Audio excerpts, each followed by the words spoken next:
How to change post view emoji on Snapchat.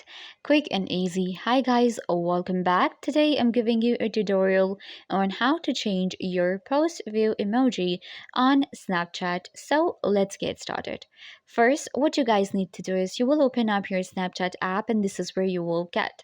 Now, changing your post view emoji is a Snapchat Plus feature. What you guys need to do is you will update your Snapchat if you're not seeing the Snapchat Plus option just below your username on Snapchat. You can see I have this option.